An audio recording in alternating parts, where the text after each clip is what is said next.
उमेश पाल हत्याकांड में माफिया अतीक अहमद और उसके पूरे परिवार की मुश्किलें बढ़ती जा रही हैं। इस मामले में अतीक अहमद, उसके बेटे, उसकी पत्नी और बहन आयशा नूरी के बाद अब उसकी दोनों भांजियों को भी आरोपी बना लिया गया है,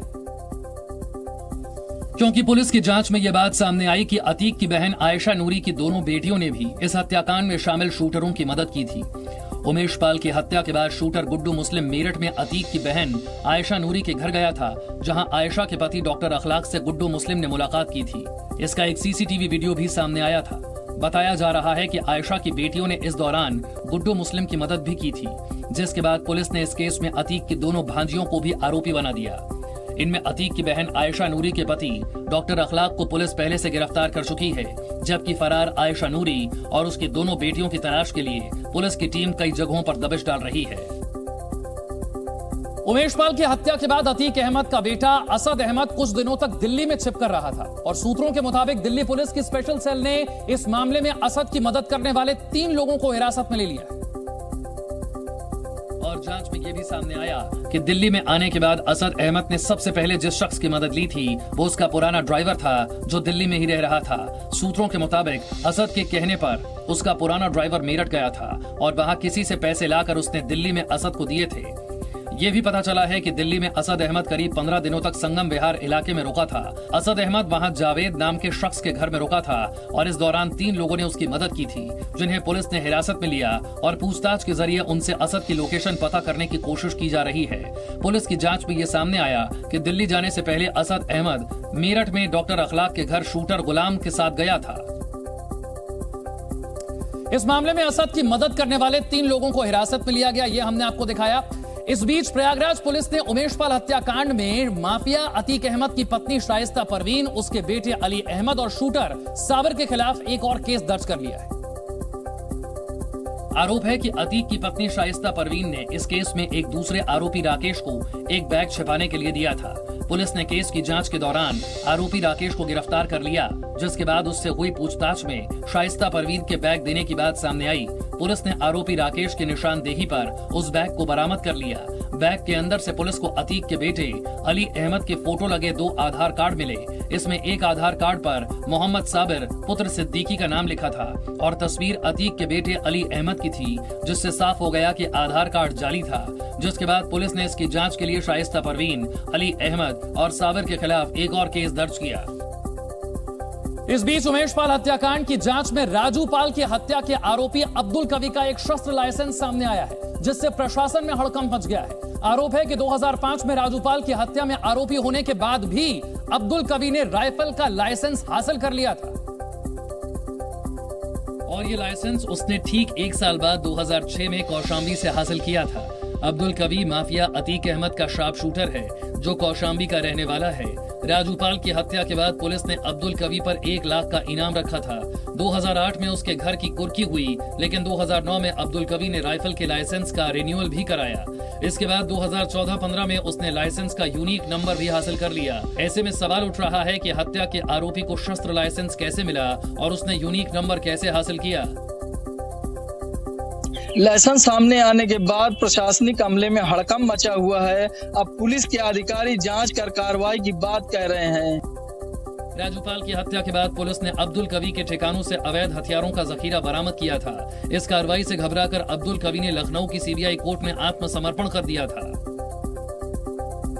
उत्तर प्रदेश के मुख्यमंत्री योगी आदित्यनाथ ने आज अपने गृह जिले गोरखपुर में निकाय चुनाव के लिए प्रचार का शंखनाद किया। इस दौरान सीएम योगी ने एक बार फिर से 2017 से पहले के हालात को लेकर अखिलेश यादव पर निशाना साधा और कहा कि 2017 के बाद उत्तर प्रदेश में कानून व्यवस्था इतनी सख्त है कि कोई अपराधी अपराध करने से पहले सोचता है कि कहीं उसकी करने का फल उसकी कई पीढ़ियों को ना भुगतना पड़े। जहां व्यापारियों की संपत्ति पर कोई कब्जा करने का दुस्साहस नहीं कर सकता, किसी गरीब की जमीन पर कोई कब्जा करने का दुस्साहस नहीं कर सकता।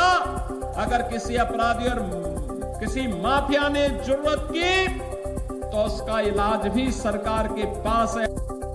गोरखपुर के फर्टिलाइजर ग्राउंड में निकाय चुनाव के लिए वोट मांगते हुए योगी आदित्यनाथ ने कहा कि डबल इंजन की सरकार बेहतर काम कर रही है, लेकिन अगर निकाय में भी बीजेपी की सरकार होगी तो तिगुने रफ्तार से विकास होगा। लखनऊ में दबंगों ने एक बाइक सवार की जमकर पिटाई कर दी। लखनऊ में दबंगों ने बाइक सवार युवक की जमकर पिटाई की। वीडियो वायरल होने के बाद दबंगों पर मामला दर्ज हुआ। यूपी के सहारनपुर में मामूली कहासुनी के बाद जमकर लड़ाई हुई। दो पक्षों के विवाद में लाठी डंडे चलने का वीडियो वायरल हो रहा है। यूपी के बाराबंकी में नशा तस्करों की गाड़ी पर पुलिस ने फायरिंग की। हाईवे पर नाकाबंदी के दौरान तस्करों को पुलिस ने घेरा था। भागने पर पुलिस ने फायरिंग की थी।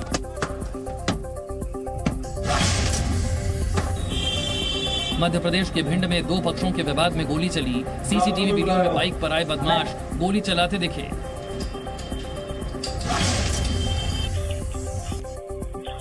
एमपी के सतना में मेजर के घर पर चोरी हुई। घर में पिस्टल लेकर घुसे बदमाशों ने करीब 10 लाख का सामान चोरी किया।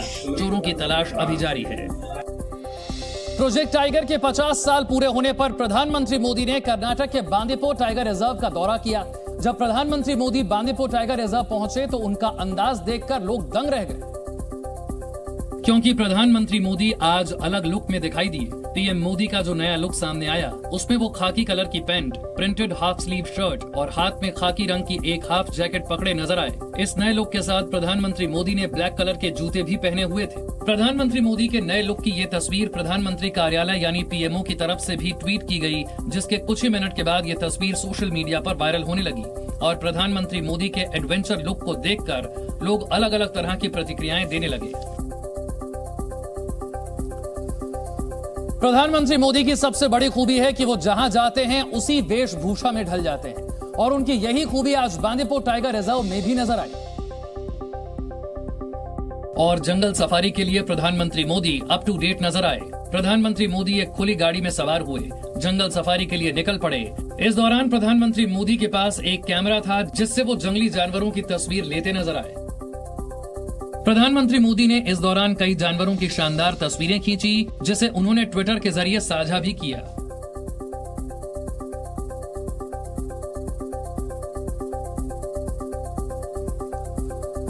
बांदीपुर टाइगर रिजर्व में 22 किलोमीटर की सफारी के बाद प्रधानमंत्री मोदी चामराजनगर जिले में मधुमलाई टाइगर रिजर्व गए, जहां वो थेपाकड़ू हाथी शिविर पहुंचे, जहां एक लाइन में खड़े हाथियों ने सूंड उठाकर प्रधानमंत्री मोदी का जोरदार स्वागत किया।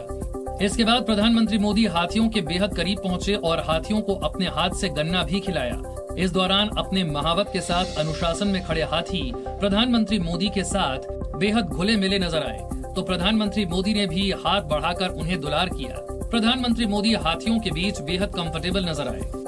थेपाकड़ू एलिफेंट कैंप हाथियों के लिए किसी स्वर्ग से कम नहीं है। ऊंची पहाड़ियों और पेड़ पौधों से घिरे इस स्थान पर जंगली हाथियों का हुजूम है, जिन्हें ट्रेनिंग देकर शालीन और सज्जन बनाया जाता है। हाथियों को संरक्षित करने के लिए थेपाकड़ू एलिफेंट कैंप की स्थापना 1917 में हुई और ये एशिया का सबसे पुराना एलिफेंट कैंप भी है। दूर दूर तक फैले इन घने जंगलों में अभी 28 हाथियों का बसेरा है। दरअसल इस कैंप की लोकेशन ही ऐसी है कि हाथियों को ये जगह खूब भाती है। मोयार नदी के तट पर बने इस शिविर में हाथियों के खाने पीने और घूमने की पूरी व्यवस्था है। यहाँ सुरक्षा ऐसी है कि कोई शिकारी शिकार करना तो दूर, एलिफेंट शिविर में घुसने की भी सोच नहीं सकता। Oscar winner short documentary film the elephant whisperers की शूटिंग भी यहीं पर हुई। फिल्म के ऑस्कर अवार्ड जीतने के बाद इस जगह को ढेर सारी तारीफें मिल चुकी हैं। वहीं अब प्रधानमंत्री मोदी के यहाँ पहुंचने से इस जगह को एक नई पहचान भी मिलेगी। प्रधानमंत्री मोदी के पशु प्रेम की आज दुनिया भर में तारीफ हो रही है। इंग्लैंड के पूर्व क्रिकेटर रहे केविन पीटरसन ने प्रधानमंत्री मोदी की तारीफ की और उन्हें वर्ल्ड लीडर बताया। केविन पीटरसन ने ट्वीट करते हुए लिखा कि मोदी जी एक वर्ल्ड लीडर हैं, जो जंगली जानवरों से बहुत प्यार करते हैं और उनके साथ टाइम बिताने के लिए हमेशा उत्साहित रहते हैं। केविन पीटरसन ने प्रधानमंत्री मोदी के उस दौरे को भी याद किया जब पिछले जन्मदिन पर पीएम मोदी ने नामीबिया से लाए गए चीतों को मध्य प्रदेश के कूनो नेशनल पार्क में छोड़ा था। केविन पीटरसन ने लिखा कि नरेंद्र मोदी भारत के हीरो हैं। प्रोजेक्ट टाइगर शुरू होने के 50 साल के बाद मैसूरू में प्रधानमंत्री मोदी ने बाघों के नए आंकड़े जारी किए। नए आंकड़ों के मुताबिक देश में अब बाघों की आबादी 3000 के पार हो गई है। साल 2006 में देश में टाइगर यानी कि बाघों की संख्या थी 1411।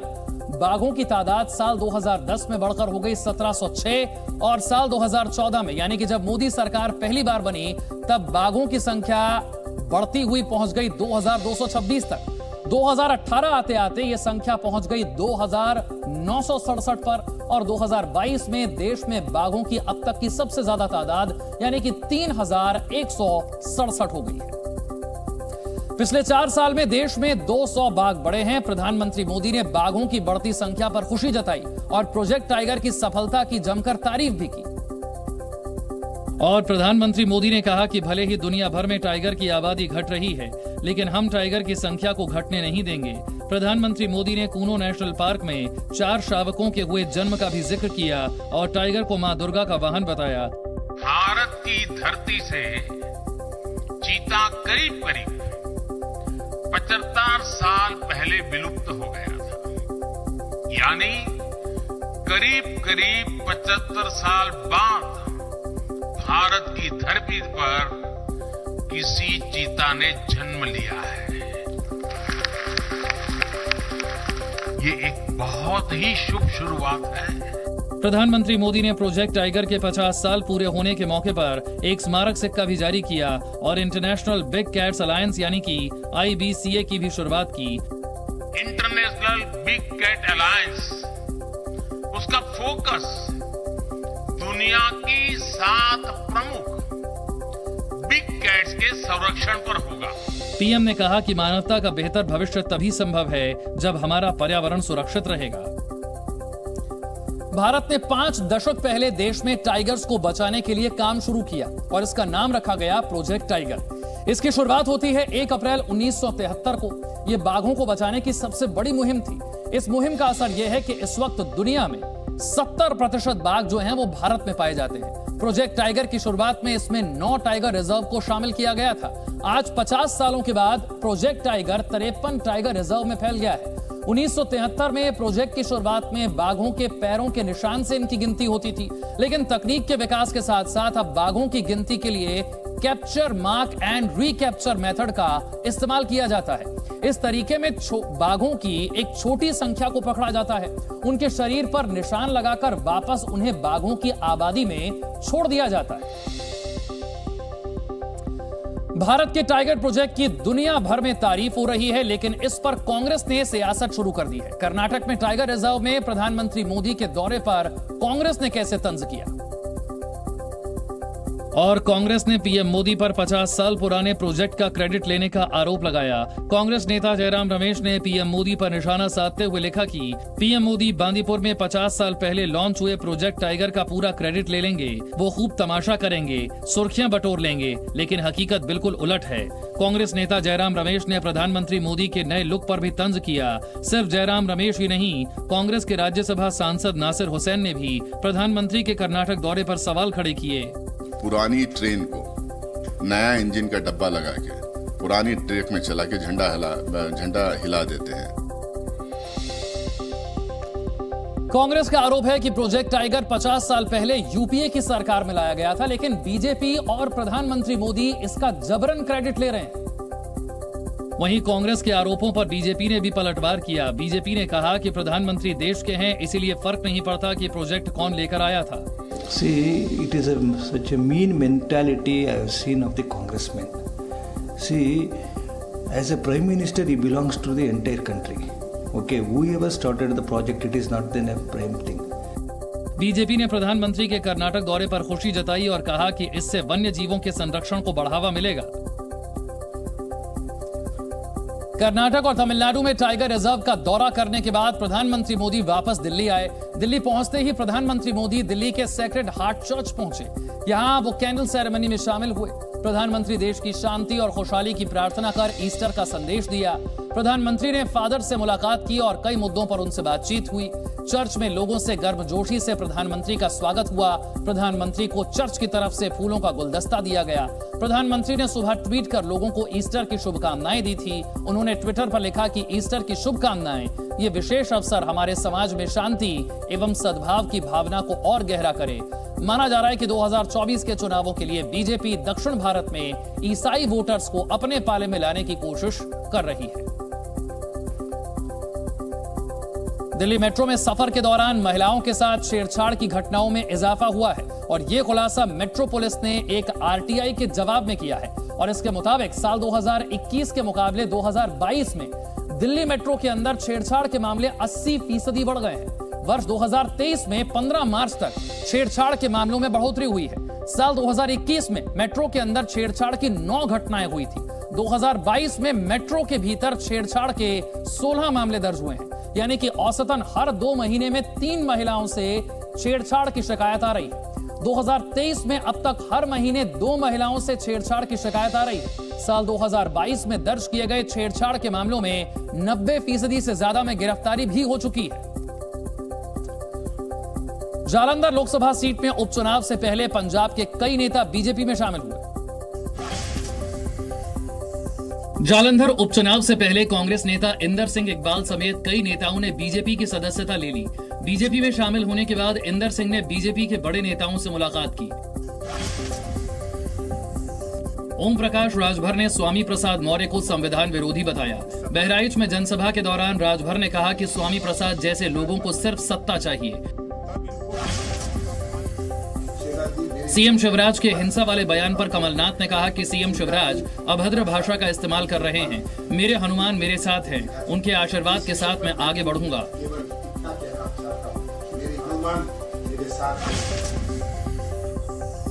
छत्तीसगढ़ के मुख्यमंत्री भूपेश बघेल दुर्ग जिले में एक स्कूल की बिल्डिंग का लोकार्पण करने पहुंचे थे। इस दौरान सीएम बघेल 10वीं क्लास की बच्ची के साथ क्लासरूम में बैठे नजर आए। यूपी के देवरिया में सीएम योगी ने प्राथमिक स्वास्थ्य केंद्र का उद्घाटन किया। इस दौरान सीएम ने स्कूल की बच्ची के हाथों फीता कटवाया था। राजस्थान कांग्रेस में आज एक बार फिर से घमासान छिड़ता हुआ नजर आया, जब राज्य के पूर्व डिप्टी सीएम सचिन पायलट ने अपनी ही सरकार के खिलाफ मोर्चा खोल दिया और सीएम अशोक गहलोत को कटघरे में खड़ा कर दिया। जयपुर में मीडिया को संबोधित करते हुए पायलट ने आरोप लगाया कि वो भ्रष्टाचार के आरोपों की जांच की मांग कर रहे हैं, लेकिन सीएम अशोक गहलोत हाथ पर हाथ धरे बैठे हैं। आज जब 4.5 साल पूरे हो गए सरकार की, कांग्रेस सरकार के, तो भ्रष्टाचार करप्शन के ऊपर जो हमारी एक नो टॉलरेंस पॉलिसी है करप्शन को लेकर, उसको और पुख्ता करने के लिए हम चाहते थे एक विस्तारित, पारदर्शी और प्रभावी कार्रवाई करी जानी चाहिए। अभी तक वो कार्रवाई करी नहीं गई है। पायलट ने कहा कि अगर जांच नहीं हुई तो वो लोग किस मुंह से जनता के सामने जाएंगे। जब दोबारा हम जाएंगे चुनाव में और भाजपा पे आरोप लगाएंगे तो जनता पे विश्वास क्यों करेगी? इसलिए अपनी विश्वसनीयता बनाने के लिए ये बहुत जरूरी है कि हम कुछ कर दिखाएं। सचिन पायलट ने प्रेस कॉन्फ्रेंस में अशोक गहलोत के पुराने बयान भी सुनाए और इन वीडियो फुटेज में अशोक गहलोत बीजेपी और उसके नेताओं पर भ्रष्टाचार के आरोप लगाते हुए सुनाई दिए। इसके बाद पायलट ने कहा कि उन्होंने तो विपक्ष में रहते हुए बीजेपी पर गहलोत से भी ज्यादा बड़े आरोप लगाए थे। उस दौरान हमने जनता से वादा किया था कि सत्ता में आने के बाद वसुंधरा सरकार में हुए हजारों करोड़ के भ्रष्टाचार पर कार्रवाई करेंगे, लेकिन हमारी सरकार ने कोई एक्शन नहीं लिया। जनता को, पार्टी को, वर्कर्स को, देश को ये हमने आश्वासित किया था कि हम बिना भेदभाव के जांच करवाएंगे और हमारे पास उस वक्त पूरा तथ्य हमारे पास है। हम विपक्ष में थे, जब हम विपक्ष में थे तब तथ्य हमारे पास आ रहे थे। तो मैं नहीं मानता हूं कि सरकार में आने के बाद हमारे पास वो संकल्प शक्ति नहीं होगी कि हम उन तथ्यों को उजागर कर सकें। उन्होंने कहा कि अगर जांच नहीं हुई तो कांग्रेस और बीजेपी से मिलीभगत के आरोप लगने लगेंगे। मिलीभगत का आरोप हमारे विरोधी लगा सकते हैं, भ्रम फैलाने की कोशिश कर सकते हैं कि कहीं वसुंधरा जी या मुख्यमंत्री जी या किसी और का कहीं कोई आपस में गठजोड़ तो नहीं है। सचिन पायलट ने कहा कि उन्होंने बार बार गहलोत सरकार से आरोपों की जांच कराने की मांग की। इतना ही नहीं, उन्होंने गहलोत सरकार को साल 2022 में 2 बार चिट्ठियां भी लिखी, लेकिन कोई एक्शन नहीं हुआ। पायलट ने कहा कि अगर जांच नहीं होगी तो हमारी विश्वसनीयता खत्म हो जाएगी। हमारे एजेंसी संसाधन हैं, उनका हम ना तो सदुपयोग करें ना उपयोग कर रहे हैं। तो ये बड़ा विचित्र मामला था, इसको लेकर बहुत मैं चिंतित था। मैंने ये प्रकरण साल भर से ज्यादा हो गया, तो आज मैं चाहता हूं कि ये बात पब्लिक डोमेन में जाए, क्योंकि कांग्रेस कार्यकर्ताओं को लगना नहीं चाहिए, पब्लिक को लगना नहीं चाहिए कि हम लोग कहते कुछ है करते कुछ है। सचिन पायलट ने खान घोटाले का भी जिक्र किया और इस बात पर नाराजगी जताई कि 4.5 साल बीतने के बाद भी इसकी जांच सीबीआई को नहीं सौंपी गई। जब ये खान घोटाला हुआ था, 45,000 करोड़ रुपए का आरोप लगाया था सरकार के, और हमने मांग की थी कि इस घोटाले की जांच सीबीआई से की जाए। 4.5 साल बाद भी इस जांच को सीबीआई को नहीं दिया गया। सचिन पायलट ने दावा किया है कि सारा मामला कांग्रेस आला कमान की जानकारी में है। क्योंकि उन्होंने राजस्थान के बारे में लीडरशिप को जो सुझाव दिए थे उनमें आरोपों की जांच कराने की बात भी शामिल थी, ताकि पार्टी की साख बचाई जा सके। साथ ही लोग ये ना कह सकें कि सिर्फ सियासी फायदे के लिए आरोप लगाए गए थे। ऐसे ना लगे कि हम सिर्फ चुनावी रोटी सेकने के लिए झूठे मूठे आरोप लगाते हैं और सत्ता में आने के बाद हम सब भूल जाते हैं। तो ये सुझाव भी मैंने लीडरशिप को दिया था, लेकिन अभी तक इस पे कार्रवाई हुई नहीं है। पायलट ने कहा कि बार बार अनुरोध करने के बाद भी उनकी मांग पर कोई कार्रवाई नहीं हुई, इसलिए अब वो समाज सुधारक ज्योतिबा फुले की जयंती पर एक दिन का अनशन करेंगे। 11 अप्रैल को राजस्थान में शहीद स्मारक के ऊपर एक दिन का अनशन करूंगा, इस बात को दोबारा रखने के लिए कि करप्शन को लेकर हमारी सरकार जो कहती है हम कर दिखाएंगे। सचिन पायलट ने भ्रष्टाचार के खिलाफ कार्रवाई की हुंकार भरी तो गहलोत सरकार में कैबिनेट मंत्री प्रताप सिंह खाचरियावास भी उनके समर्थन में आ गए। उन्होंने पायलट की मांगों का समर्थन कर दिया, कहा कि सरकार को कार्रवाई करनी चाहिए। सचिन पायलट एसेट है पार्टी की, यदि कोई सवाल उठा रहे हैं उनके सवालों का सम्मान होना चाहिए और उनको मुद्दे उठाने का हक है। पार्टी में कोई भी आदमी डेमोक्रेटिक पार्टी में अपनी आवाज उठा सकता है। खाचरियावास ने कहा कि बीजेपी के करप्शन के मुद्दे पर लड़ना पड़े तो वो भी तैयार हैं। उन्होंने कहा कि करप्शन के मुद्दे पर हमें जनता के सवालों का सामना करना होगा। आम नागरिक भी यदि कोई सवाल खड़े करे बीजेपी के करप्शन को लेकर कि बीजेपी में इतने घोटाले हुए बीजेपी की सरकार में, तो हमें जांच करानी चाहिए। उन्होंने कहा कि सरकार को करप्शन के मामलों की जांच करानी चाहिए। इस दौरान खाचरियावास ने कहा कि अगर जरूरत पड़ी तो पार्टी के तमाम कार्यकर्ता भी भ्रष्टाचार के मामलों को लेकर सड़कों पर उतर सकते हैं। सचिन पायलट के आरोपों के बाद कांग्रेस ने एक बयान जारी करके अशोक गहलोत के कामकाज की तारीफ की है और इस बयान में कांग्रेस ने यह भी साफ कर दिया कि अशोक गहलोत के कामकाज के आधार पर ही अगला चुनाव लड़ा जाएगा। इस बयान में सचिन पायलट का जिक्र भी नहीं है, यानी कि कांग्रेस ने इशारों में सचिन पायलट के आरोपों को खारिज कर दिया है। गहलोत के काम पर ही लड़ा जाएगा चुनाव, ये कांग्रेस आला कमान ने साफ कर दिया है। आम आदमी पार्टी ने आज से डिग्री दिखाओ मुहिम की शुरुआत की है और इसके तहत दिल्ली और पंजाब में आम आदमी पार्टी के नेता एक एक करके अपनी डिग्री जनता के सामने दिखाएंगे। और इसकी शुरुआत दिल्ली की शिक्षा मंत्री आतिशी ने अपने तीनों डिग्रियां दिखाकर की। ये मेरी बीए की डिग्री की सर्टिफाइड कॉपी है, मास्टर्स डिग्री की है यूनिवर्सिटी ऑफ ऑक्सफोर्ड से, ये उसकी डिग्री है, ये ओरिजिनल डिग्री है।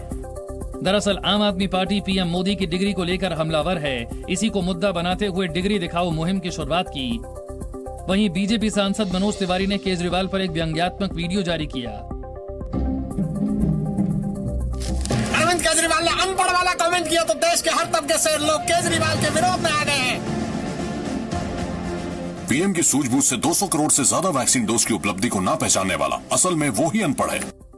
दूसरी तरफ पीएम मोदी को अनपढ़ कहने पर दिल्ली के उपराज्यपाल विनय कुमार सक्सेना ने केजरीवाल पर निशाना साधा। एक बात भी प्रूव हो गई कि कुछ लोग आईआईटी से डिग्री लेने के बावजूद भी अशिक्षित रह जाते हैं। यूपी के मदरसों में पीएम मोदी के मन की बात कार्यक्रम के प्रसारण पर सियासत गर्मा गई है। दरअसल बीजेपी ने मदरसों और दरगाहों समेत राज्य में मुस्लिम समुदाय से जुड़ी 100 से ज्यादा जगहों पर मन की बात के प्रसारण की योजना बनाई है, जिस पर समाजवादी पार्टी सवाल उठा रही है। एक तरफ आपके नेता लोग जो है बुलडोजर चलवा रहे हैं आसाम में मदरसों पे, दूसरी तरफ मन की बात सुना रहे हैं। अब आप चाहते क्या हैं? बीजेपी की इस कवायद को पसमानदा मुस्लिमों को रिझाने की कोशिश के तौर पर देखा जा रहा है, जिसे समाजवादी पार्टी मुसलमानों को बांटने की साजिश बता रही है। मस्जिद में हम एक सफ में खड़े होकर नमाज पढ़ते हैं, कोई छोटा बड़ा नहीं होता। ये पसमानदा कर करके मुसलमान को बांटने की साजिशें हो रही हैं। अब मुसलमान बटेगा तो मुसलमान कमजोर होगा तो बीजेपी मजबूत होगी, सबको मालूम है। समाजवादी पार्टी का दावा है कि लोकसभा चुनाव करीब आ रहे हैं, इसीलिए बीजेपी को मुस्लिमों की याद आई है। हालांकि मदरसों में मन की बात कार्यक्रम के प्रसारण का सूफी इस्लामिक बोर्ड ने स्वागत किया है। बोर्ड के प्रवक्ता ने कहा है कि यह अच्छा कदम है, क्योंकि सरकार और पीएम मोदी की ख्वाहिश हर बच्चे तक पहुंचनी चाहिए। मोदी जी की जो ख्वाहिश है वो मदरसे के हर बच्चे तक पहुंचनी चाहिए, क्योंकि उनकी ख्वाहिश ये है कि मदरसे के बच्चे के हाथ में कुरान हो और दूसरे के हाथ में लैपटॉप हो। वो ये चाहते हैं कि मदरसे का बच्चा खाली इमाम ना बने, इमाम के साथ डॉक्टर भी बने, वकील भी बने, आईएएस भी बने, आईपीएस भी बने। उन्होंने कहा कि 100 नहीं बल्कि 1000 मदरसों में मन की बात कार्यक्रम सुनाया जाना चाहिए। हालांकि जमीयत दावतुल मुस्लिमीन के संरक्षक कारी इसहाक गोरा ने कहा कि ये किसी पर जबरन थोपा नहीं जाना चाहिए। प्रधानमंत्री जी की मन की बात है, वो मैं भी सुनता हूँ, पर मन की बात मन के साथ सुननी चाहिए, जबरदस्ती किसी पर थोपनी नहीं चाहिए। अलबत्ता अगर सबकी इस बारे में राय बनती है तो किसी को कोई एतराज नहीं होना चाहिए। आज राबड़ी देवी के आवास पर आरजेडी की तरफ से इफ्तार पार्टी का आयोजन किया गया। इफ्तार में मुख्यमंत्री नीतीश कुमार अलग अंदाज में नजर आए। नीतीश कुमार की टोपी का रंग भगवा था, जिसे लेकर कई सियासी मायने लगाए जा रहे हैं। आरजेडी की इफ्तार में नीतीश के बगल में तेजस्वी यादव दिखे, वहीं जेडीयू अध्यक्ष ललन सिंह और विधानसभा स्पीकर अवध बिहारी चौधरी भी पहली पंक्ति में बैठे दिखे। इस इफ्तार की सबसे अलग तस्वीर चिराग पासवान की थी। चिराग न सिर्फ आरजेडी की इफ्तार पार्टी में पहुंचे, बल्कि नीतीश कुमार से पैर छूकर आशीर्वाद लिया। इफ्तार शुरू से ही हम लोगों की परंपरा रही है कि हम लोग हर साल इफ्तार देते हैं, और कुछ लोगों को लगता है कि इफ्तार जो है वो पार्टी है। इफ्तार का आयोजन राबड़ी देवी के सरकारी आवास पर किया गया। राष्ट्रीय जनता दल इस आयोजन की तैयारी बीते कई दिनों से कर रहा था। और बिहार के उप मुख्यमंत्री तेजस्वी यादव ने खुद ट्वीट करके लोगों को आमंत्रित किया। बिहार में इफ्तार के बाद सियासत कई बार टर्न लेती रही, इसलिए इफ्तार पार्टी को लेकर सियासी पंडितों की जिज्ञासा बनी रहती है। पिछले साल आरजेडी द्वारा आयोजित इफ्तार पार्टी में शामिल होने नीतीश कुमार पहुंचे थे, जिसके कुछ महीने बाद उन्होंने बीजेपी से रिश्ता तोड़कर आरजेडी के साथ सरकार बना ली। आरजेडी की इफ्तार पार्टी हर साल की तरह राबड़ी देवी के सरकारी आवास पर आयोजित की गई। हालांकि इस बार बीमारी के कारण लालू यादव खुद इफ्तार पार्टी में शामिल नहीं हो पाए। हालांकि आरजेडी कार्यकर्ताओं को उम्मीद थी कि लालू यादव इफ्तार पार्टी के मौके पर पटना पहुंचेंगे, लेकिन उन्हें मायूसी हाथ लगी। बिहार की सियासत में इन दिनों इफ्तार पर हंगामा मचा हुआ है। बिहार बीजेपी लगातार नीतीश कुमार को तुष्टीकरण और प्रदेश में बिगड़ती कानून व्यवस्था को लेकर घेर रही है। और दूसरी तरफ जेडीयू ने बीजेपी पर बेवजह सियासत करने का आरोप लगा दिया। बीजेपी और महागठबंधन के बीच घमासान अब पोस्टर वॉर तक पहुंच गया है। पटना में बीजेपी कार्यालय के बाहर नीतीश कुमार के खिलाफ पोस्टर लगाए गए हैं, जिसमें नीतीश कुमार की टोपी लगाए तस्वीर है और लिखा है कुर्सी प्यारी है। बिहार के मुख्यमंत्री नालंदा जल रहा था, सासाराम जल रहा था, और मुख्यमंत्री आज भी प्रधानमंत्री बनने के लिए लगता है कि टोपी पहने बगैर प्रधानमंत्री बन ही नहीं पाए। बीजेपी कार्यकर्ताओं ने इस पोस्टर के जरिए नीतीश के उस तस्वीर पर हमला किया, जिसमें नीतीश कुमार लाल किले के बैकड्रॉप वाले मंच पर इफ्तार में शामिल हुए। बीजेपी ने पोस्टर के जरिए दावा किया कि 2024 में नीतीश कुमार की पार्टी एक भी सीट नहीं जीत पाएगी। इन दिनों बिहार में इफ्तार पार्टी के बहाने सियासत भी खूब हो रही है, और इस पोस्टर के जरिए एक कटाक्ष बिहार के मुख्यमंत्री नीतीश कुमार पर किया गया है। दरअसल नीतीश कुमार ने अपने सरकारी आवास पर शुक्रवार को इफ्तार पार्टी का आयोजन किया था। नीतीश के घर पर आयोजित इफ्तार पार्टी का आयोजन बिहार सरकार की तरफ से किया गया था। वहीं शनिवार को हज हाउस में जेडीयू ने इफ्तार पार्टी का आयोजन किया। इस पार्टी में बिहार के सभी प्रमुख सियासी दलों को निमंत्रण भेजा गया, लेकिन बीजेपी सहित बिहार की विपक्षी पार्टियों ने आयोजन से दूरी बनाए रखी। बीजेपी ने कहा कि बिहार जल रहा है और सत्ताधारी दल इफ्तार पार्टी में व्यस्त है। सरकार को पहले कानून व्यवस्था पर ध्यान देना चाहिए। इफ्तार हो अच्छी बात है, लेकिन पहले माननीय मुख्यमंत्री जी बिहार को नियंत्रण में लावें, अपराधियों से मुक्त करावें, तब इसका कोई मकसद निकलता है। वहीं इफ्तार पार्टी के बाद मीडिया के सामने नीतीश कुमार ने कहा कि प्रशासन अपना काम कर रहा है, जिसका नुकसान हुआ है उसकी भरपाई की जाएगी। सब लोग लगे हुए हैं दोनों जगहों पर, प्रशासन के लोग अपना काम कर रहे हैं सब लोग से। जहाँ भी नुकसान पहुँचाया गया है उसके लिए भी कुछ किया जाएगा। नीतीश की इफ्तार पार्टी में महागठबंधन के सभी नेता इकट्ठा हुए। एनसीईआरटी के सिलेबस से मुगलों के इतिहास को हटाने के मामले में सियासी बयानबाजी थमने का नाम नहीं ले रही है। फारूक अब्दुल्ला ने इस मामले पर केंद्र सरकार को कटघरे में खड़ा कर दिया और कहा कि किताबों से हटाने से इतिहास नहीं मिटता।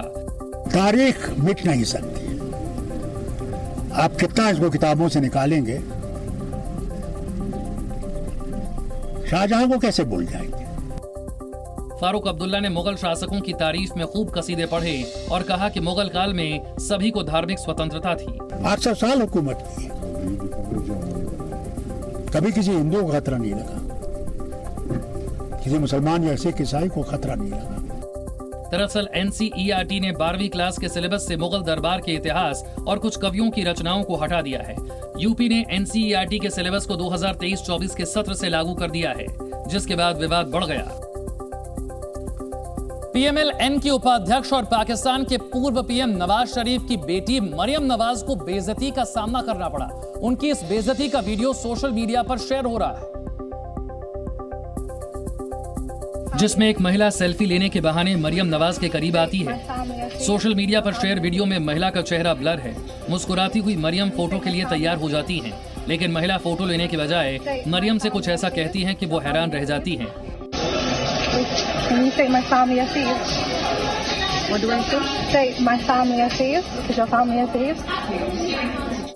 ये सुनने के बाद मरियम को समझ आता है कि जिसे वो अपना फैन समझ रही थी, वो दरअसल उनकी आलोचक है। सोशल मीडिया पर लोग मरियम से सवाल पूछने वाली महिला को इमरान खान की फैन बता रहे हैं। प्रधानमंत्री बनने के बाद अपने पहले विदेशी दौरे पर सऊदी अरब पहुंचे शहबाज शरीफ को भी चोर चोर के नारों का सामना करना पड़ा था। भारत में टीवी देखने के मामले में पुरुष महिलाओं से आगे हैं। नेशनल फैमिली हेल्थ सर्वे के मुताबिक देश में करीब 56% पुरुष टीवी देखते हैं, जबकि 53.5% महिलाएं ही टीवी देखती हैं। नेशनल फैमिली हेल्थ सर्वे के आंकड़े 2019 से 2021 के हैं। महाराष्ट्र में 64.5% पुरुष हफ्ते में कम से कम एक बार टीवी देखते हैं। झारखंड में करीब 34% पुरुष टीवी देखते हैं। बिहार में टीवी देखने वाले पुरुषों की संख्या 38% के आसपास है। तमिलनाडु, पुडुचेरी, दिल्ली, चंडीगढ़ में सबसे ज्यादा महिलाएं टीवी देखती हैं। टीवी देखने के मामले में गोवा सबसे आगे है। गोवा में औसतन करीब 90% आबादी हफ्ते में कम से कम एक बार टीवी देखती है। बिहार और झारखंड में औसतन 32% लोगों तक ही टीवी की पहुंच है। ईरान में हिजाब ना पहनने वाली महिलाओं के लिए अब कैमरे लगाए जा रहे हैं। ईरान में हिजाब ना पहनने वाली महिलाओं को पहचानने के लिए अब सार्वजनिक जगहों पर कैमरे लगाए जाएंगे। हिजाब ना पहनने वालों पर कानूनी कार्रवाई की जाएगी। साउथ कोरिया की राजधानी सियोल में हजारों लोगों ने मिलकर ईस्टर का त्योहार मनाया। यहां 50 से ज्यादा धार्मिक समूहों ने मिलकर परेड निकाली। जर्मनी के हैम्बर्ग में ईस्टर के दिन एक स्टोरेज की फैसिलिटी में आग लग गई। इलाके में जहरीली गैस के रिसाव का अलर्ट जारी किया गया। 140 लोगों को सुरक्षित जगहों पर भी भेजा गया। ब्राजील के उत्तर पूर्वी इलाकों में भारी बारिश के बाद बाढ़ की स्थिति बन गई। बारिश से डूबी सड़कों पर नाव चलाई जा रही है। खाने पीने के सामानों की कमी हो रही है। चीन ने ताइवान की सीमाओं के पास अपने फाइटर जेट्स और युद्धपोतों की तैनाती को बढ़ा दिया है। ताइवान के बॉर्डर के पास चीन के युद्ध अभ्यास का आज दूसरा दिन था। इस दौरान ताइवान की सीमाओं के आसपास चीन के 71 लड़ाकू विमान और 9 युद्धपोत दिखाई दिए।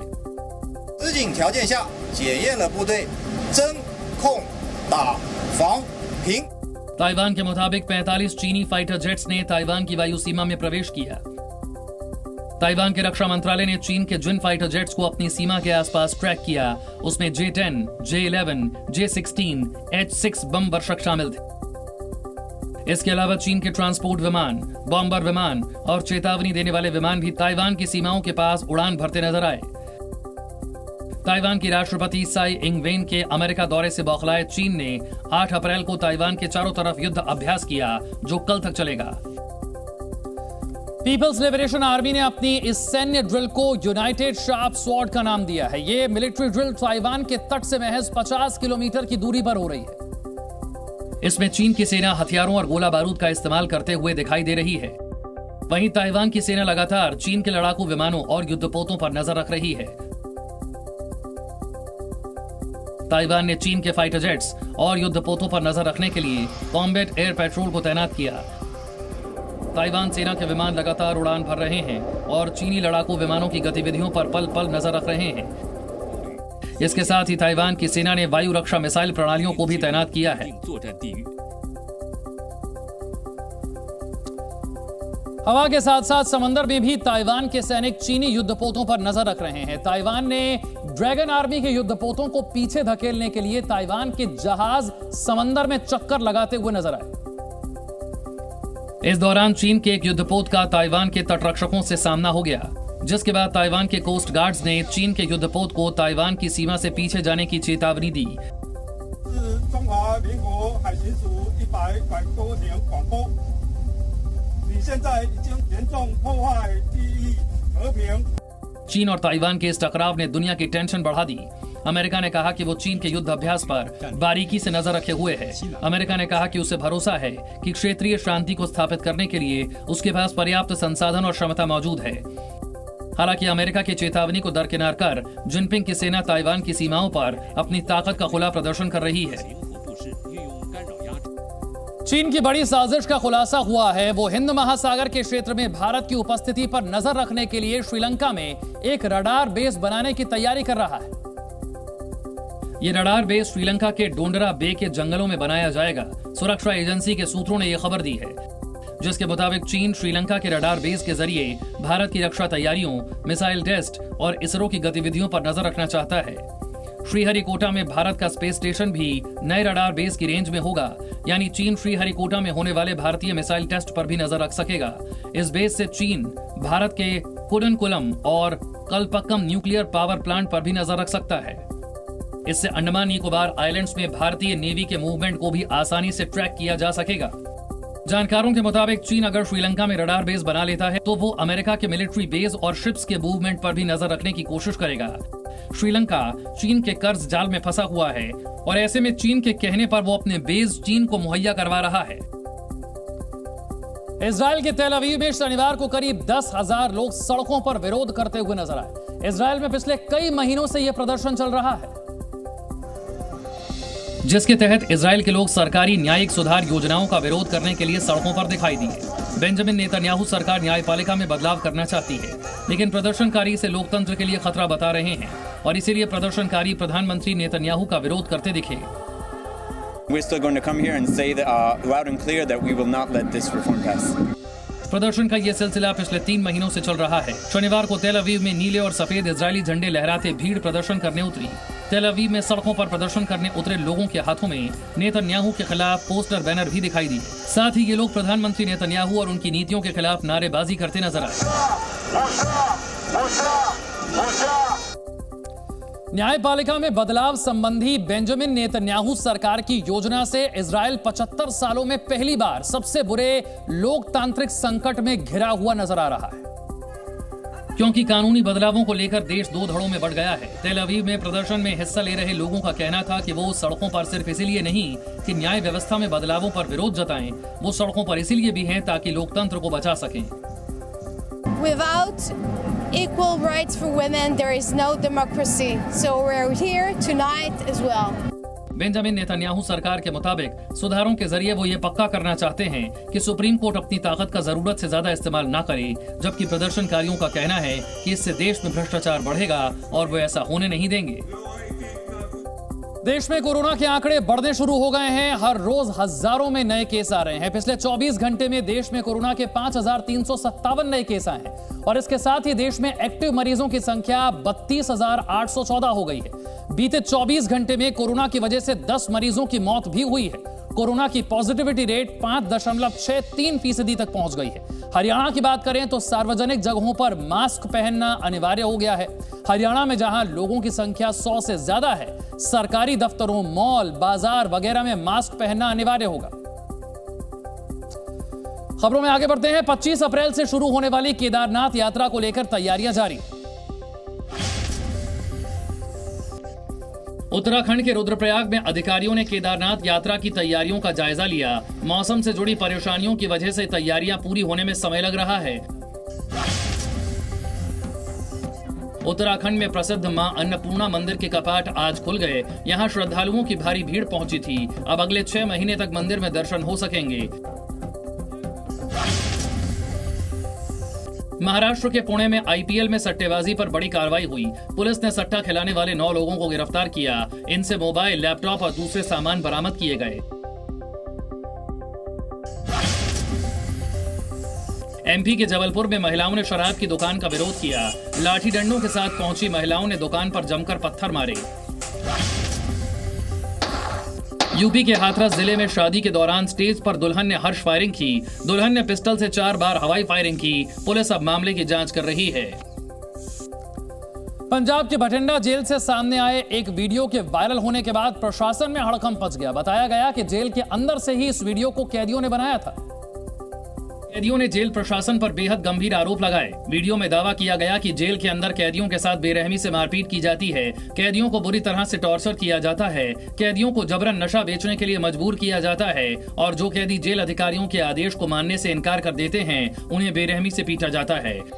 ਇੱਥੇ ਬੇਹੱਦ ਟੌਰਚਰ ਕੀਤਾ ਜਾਂਦਾ ਸਾਰਿਆਂ ਨੂੰ, ਕਿਸੇ ਦਾ ਗਿੱਟਾ ਭੰਨਿਆ ਜਾਂਦਾ, ਕਿਸੇ ਦੀਆਂ ਲੱਤਾਂ ਭੰਨੀਆਂ ਜਾਂਦੀਆਂ, ਡਾਂਗਾ ਮਾਰ-ਮਾਰ ਕੇ ਡਾਂਗਾ ਤੋੜੀਆਂ ਜਾਂਦੀਆਂ ਇਹਨਾਂ ਤੇ। वीडियो में न्याय की गुहार लगाते हुए कैदियों ने 5 मोबाइल फोन अपने सामने रखकर दावा किया कि पैसे से वहां सब कुछ मिल जाता है और कोई सुरक्षा नहीं है। वीडियो में कैदियों ने जेल के एक डेप्यूटी सुपरिटेंडेंट और 4 सहायक सुपरिटेंडेंट पर आरोप लगाए, जिसके बाद इस मामले की जांच किए जाने का दावा किया गया।